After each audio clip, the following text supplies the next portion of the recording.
G'day and welcome to the Ball Boys Fantasy Basketball Podcast. Today we are talking about 5 sell-high players that I think you should be cashing in on right now before it is too late. Let's go! Jordan open, Chicago with the lead! Bryant to Shaq! Not a game. We talking about practice. LeBron James with no regard for human life. Anything's possible! Back out to Allen. His three-pointer. Bang! Curry for three. Wow! Unbelievable. Making it rain in New York. We the North are now we the champions. Not the destination, it's the journey. Mamba out.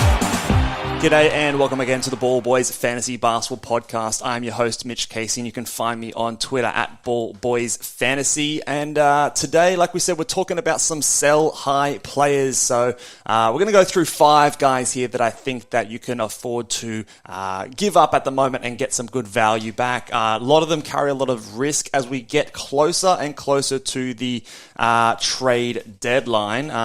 I do want to just refresh myself when the trade deadline is for this season.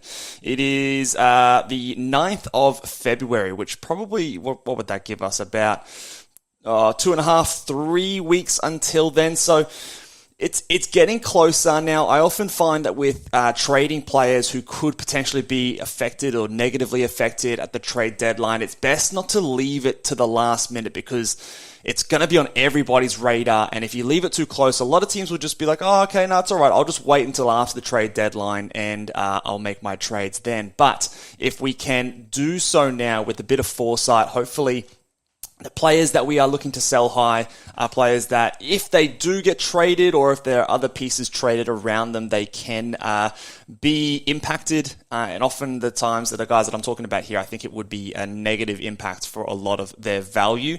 So I think the 5 guys that I'm going to talk about here all have the potential to either be traded or have players traded around them.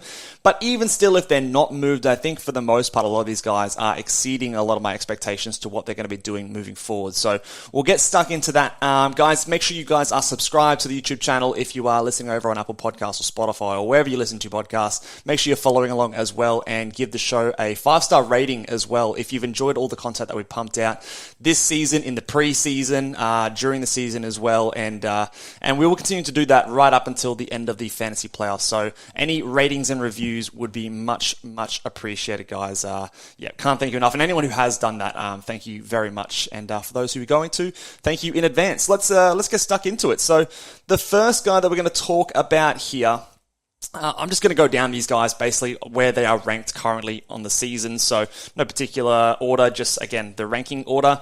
The guy I consider a sell high here is Miles Turner of the Indiana Pacers. Now, Miles Turner has been he's been legit all year. He is currently the 17th ranked player on a per game basis. On totals, he is the 20th ranked player, even though he's missed a few games throughout the season. Not huge chunks. The latest stretch of games he missed, I think it was with back spasms. He missed 3 games in a row, but returned recently and just absolutely went off. 30 points, 5 threes, 8 rebounds, and 4 blocks, shooting 65% from the field and hit all 3 of his free throws. So monster line. So obviously there was no minutes limits. He played 36 minutes. So he's going to be fine. And this is very, very reassuring for a lot of managers that have him. But if you do have him, I would definitely consider seeing if I can get a top 20, a top 25 player back. Obviously, the big thing with trading these guys like a Miles Turner is that their value is so heavily linked to blocks. So no matter who you trade him for, you're going to lose blocks. So you do have to keep that in mind. And if blocks is a very important category to you, or a swing category that decides a lot of your matchups, if it's, if he's the only guy supplying a lot of blocks for you, then you do have to take that into consideration. But remember that because a lot of his value is tied up into blocks, and you trade him for another guy around that top 25, 30 mark, you're going to get a lot of value in other categories like assists, steals, threes, probably going to get more points for a lot of those players. And again, that top 20 ranking, it's buoyed by 1.6 turnovers as well. So if you're punting turnovers, he would be a little bit worse off. So use that ranking to your advantage. Use the most recent big game to your advantage. Maybe use the talks earlier in the season that they were going to be doing contract extensions and all those sort of things. And the fact that the Pacers are doing well, they're in the playoff hunt, they're not looking to tank and they're not looking to trade. Because I still think, despite how surprising Indiana has been this season, I think that they're still looking to, they're not going to be competing, right? And they're falling down. They were top 5 or top 4, I think, on the East at one point. Currently sitting in the standings, they are 8th. So in that play-in mix, really the no-man's zone of the NBA. Look, they could stay around that spot, but I still believe that Miles Turner, coming off his contract at the end of the season, he has yet to sign an extension like the rumors might be suggesting. So if he doesn't sign that extension, I do believe that it makes the most sense for the Pacers to trade him. They've got players like Isaiah Jackson waiting in the wings that could take that spot and use that opportunity to develop, and I think it would be in the best interest for the Pacers to do that. So I think if he is traded, by no means is he going to fall off a cliff. He's still going to be a good shot blocker, but a lot of the other things he's doing this season, in a lot of other situations, he is probably going to lose value. 17.7 points might become 14 or 15 points. That would impact his field goal percentage because it's going to be on fewer attempts. He might get less threes as a result. If he goes to a team like the Lakers, which I think is probably off the board at the moment because obviously they're not doing very well either, I think he runs the risk of maybe the defensive game style not suiting him as much, and maybe they don't prioritize his shot blocking ability as much. And even though he'll still be a good defensive presence, perhaps the 2.3 blocks becomes like a 1.8, 1.9, and it could affect him a lot. Right now, I think he's in a pretty perfect situation, and obviously putting up top 20 numbers, he's doing well. So obviously, if you sell high and you get a top 25 guy in return, I think that's a pretty safe bet in my opinion. Obviously, it's very situational for your team, and if you need the blocks, then you need the blocks. There's not many better that can do it. But I think, obviously, there is a lot of risk that there's a bit of downside coming potentially for Miles Turner. So if you wanted to secure that value for your fantasy playoffs, I think that he makes himself a good sell-high candidate. The next guy that we're going to talk about, another big man, Nikola Vucevic. Now, the Chicago Bulls, they've been very disappointing so far this season. It's a little surprising, I guess. I think that obviously we expected them to sort of be in the mix for that last sort of couple of spots in the playoffs, but they've obviously been disappointing this year. There are a lot of rumors and things that they should be blowing it up at the moment. They're sitting in 10th spot in the play-in tournament with guys like DeMar DeRozan, Vucevic, who are on the older side of things. Vucevic is 32 years old. If their team is very much struggling to make the play-in tournament, what good are these guys going to be for the Bulls in the future when you've got really no assets, nothing super valuable to take you to that next step? You're not getting a superstar into this team. It's just not really constructed as a team that's going to be challenging for a championship as currently constructed. So I think there is a lot of merit for blowing this team up and focusing on youth. And they do have a few young guys in there. I like Dalen Terry as the rookie. He hasn't played much, but I do like him. Patrick Williams, say what you will, he's still very young. And obviously this is a very loaded draft class. So it's probably better to be, down in that lottery zone than it is to be in the play-in tournament this season, especially. So I think that Chicago Bulls, you're probably trading Vucevic before you're trading DeMar DeRozan, so I think he is probably one of the more likely players to be traded this trade deadline. And if he is traded, I think that can only spell bad news for Vucevic. He is currently the 22nd ranked player for fantasy basketball this season, higher than I thought that he would be. His field goal percentage has risen up again. He's still providing really elite rebounds. Doing really well. The assists remain high. It's pretty much the same as what he's doing last season, except on much better field goal percentage and better free throw percentage. So the efficiency has just gone up. Everything else is kind of basically stay the same. So when, again, you're 32 years old, the team's kind of moving in the wrong direction. If you're traded to another team, there's that adjustment period that has to happen. Perhaps the usage isn't there. Perhaps he's sort of not required to play as much of a facilitator role in those assists, come back down. He is someone that could potentially fall away if he is traded to the wrong destination. And again, I don't see any further upside from here. So if you can get I'd settle for a top 30 player. I think that again, especially in a head-to-head league, he's really good across the board. He's excellent in rebounding, obviously, but outside of that, all of his stats are kind of just a little bit above average for the most part. So I think he's a perfect player that if you wanted to really attack a specific stat, you've got a lot of data on your team right now to know, okay, I've been close in a lot of steals this season, or a lot of matchups have come down to assists, then Vucevic can be that guy that maybe you go out and trade him for a guard instead, and slightly change the look of your team and the strengths of your team. And I really don't see much downside to making a move like that, and there could be potentially a lot of upside by mitigating that risk that he is traded at the trade deadline. And I think if I was to say, I think he is probably one of the more likely players to be traded, just because of, like I said, the direction of the Chicago Bulls and the fact that he is one of the older members of that team. Big guys often are guys that are thrown around at the trade deadline because the value of bigs in the NBA is a bit all over the shop. It's kind of harder to pin down.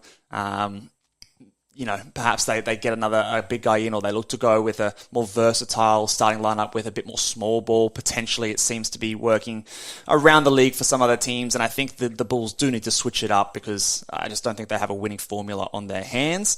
So that makes me I think that Nikola Vucevic is a good trade target, and like I said before, a good pathway to secure your strengths. Maybe you want a more shot blocking big, and you want to really secure those blocks. The 0.9 blocks from your center maybe isn't quite doing it, so you can look to sort of diversify or consolidate your stats in a situation like that. The next guy here, if we switch over to the guards, big surprise so far this season. He's proving a lot of us wrong. We didn't necessarily think he could do it again, but Trent Jr. is my next sell high candidate. He is someone who was on a real tear the last sort of month or so. Ever since coming back from a stretch of missed games, he's really been putting it on, averaging probably an unrealistic high field goal percentage. In the last month, he's averaging 45.3%. Obviously, we know he's a low field goal guy. Last year, put up 41%. Maybe that has improved on the season. It's at 44, but I think that there's every chance that it goes back south really quickly. He is playing he was playing off the bench, but has come back into that starting role.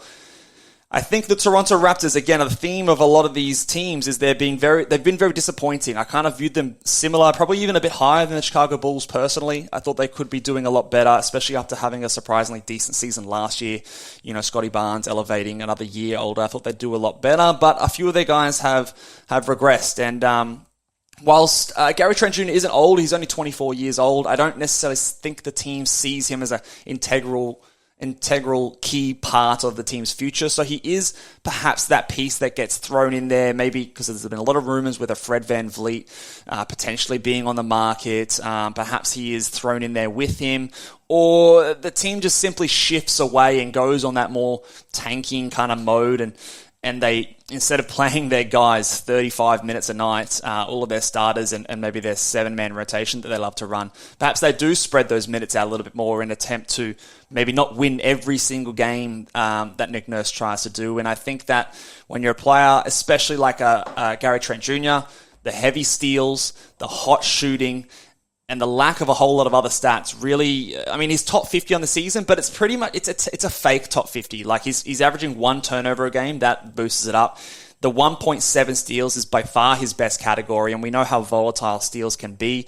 And when you're averaging under 2.5 rebounds, under 2 assists, no blocks, and your field goal percentage is prone to be poor and swing up and down, it's not a good recipe for reliability when it comes to fantasy basketball, when it comes to things like fantasy basketball playoffs as well. He's been really good. You can use that and say that he's been a top 50 guy in back-to-back seasons, and if you can get a top 50 player, I would 100% do it. Yes, I would tick that box immediately. He's the kind of type that, regardless of if he's traded or not, I think it's a really good sell high, because I could definitely see a scenario where he drops back. And I look at that ranking of 50 for the season. He's 15th in the last month 18th in the last 2 weeks. So it's been a really good stretch. You can really sort of say that, okay, he's back in the starting lineup. He's healthy now, and you can use all these narratives and get a really good return back for Gary Trent Jr. and someone that I think that the rankings are very misleading when it comes to his value. So I think he is a pretty good and probably maybe my favorite sell high of this group, because I think a lot of people would potentially buy that one. The next one here, another sort of similar kind of player in the same vein, Buddy Hield. Now, at the start of the season, remember, we did say that if he stays in Indiana, he's going to be a really good player. He upped his assists last year. It's come back down a little bit, but still, decent amount. The real big thing that's changed for Buddy Hield is his efficiency from the field, shooting 45% compared to 40% last year. The year before, he's had seasons where he shot under 40% as well. So he's doing really well on that front. Obviously, he's hitting a lot of threes. He's getting a steal per game. But it really is that efficiency, low turnovers again, under 2 per game, boosting up his value.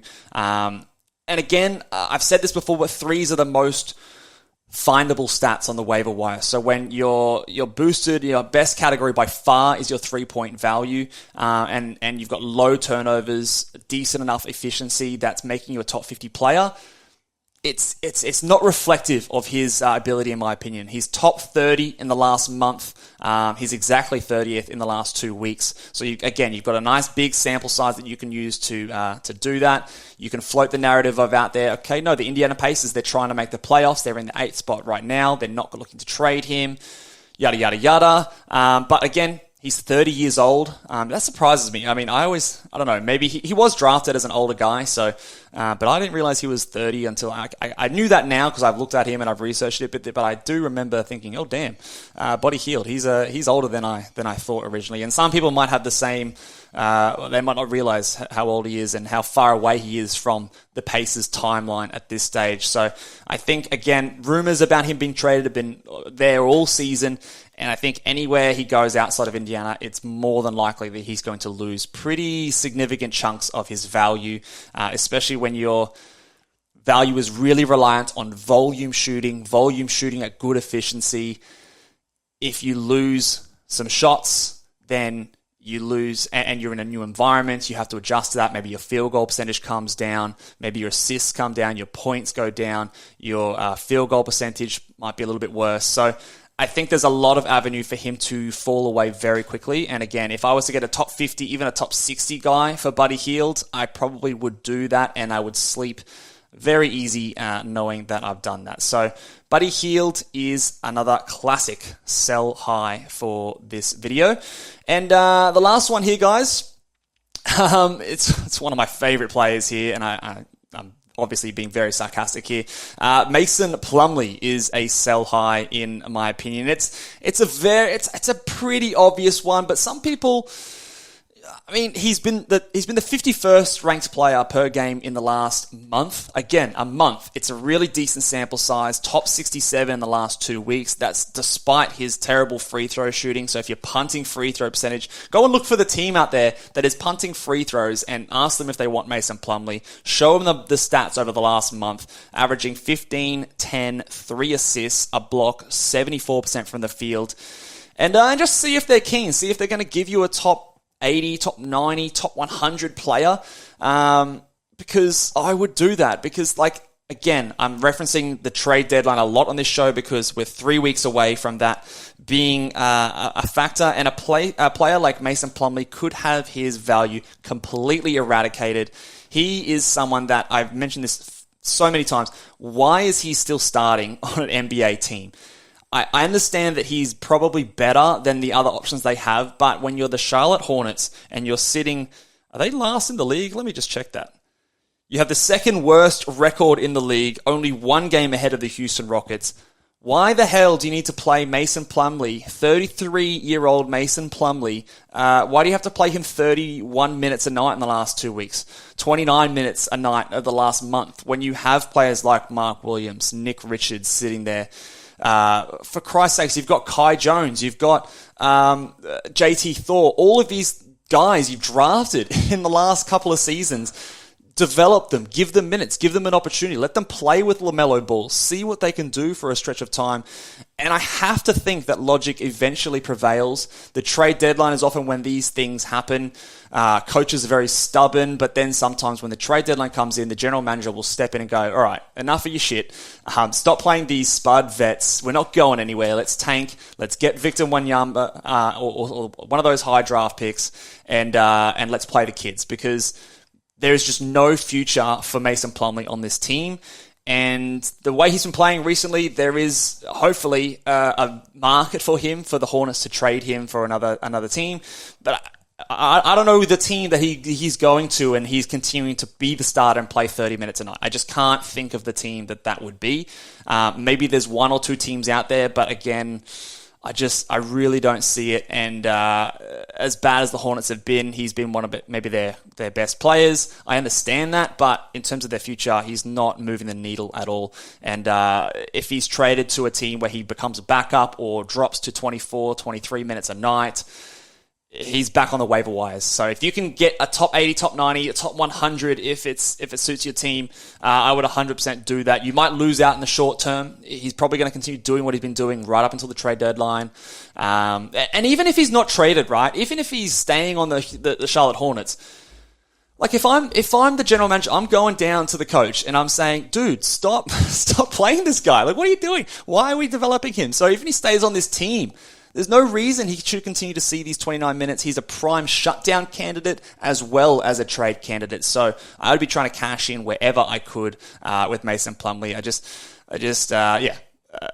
Look, he's doing all right. He's having a decent season. He's having a better season than the last couple of years. But I just can't see a world where this continues into the fantasy playoffs. I mean, it's possible, but I just really would not bank on it. So those are my top 5 sell highs for this week. Let me know if you have any other questions. Of course, this is obviously only 5 players. There are a few more guys that are obvious sell high candidates. So let me know down in the comments if you've got some guys you're considering trading. Any trade questions, drop them down in the comments. I'll get to as many as I can. Again, please try to give this video a big thumbs up, like, subscribe, follow me again over on Twitter at Ball Boys Fantasy. For all my AFL fantasy fans out there, go and check out the Ball Boys AFL Fantasy podcast. We have been up and running the last couple of weeks. It's starting to get a lot of steam, getting a lot of positive feedback, so very much appreciate all you guys who have been checking that one out. If you haven't already, go and check it out, subscribe to that YouTube channel, and I'll see you guys next time, where we're going to be talking about some all-star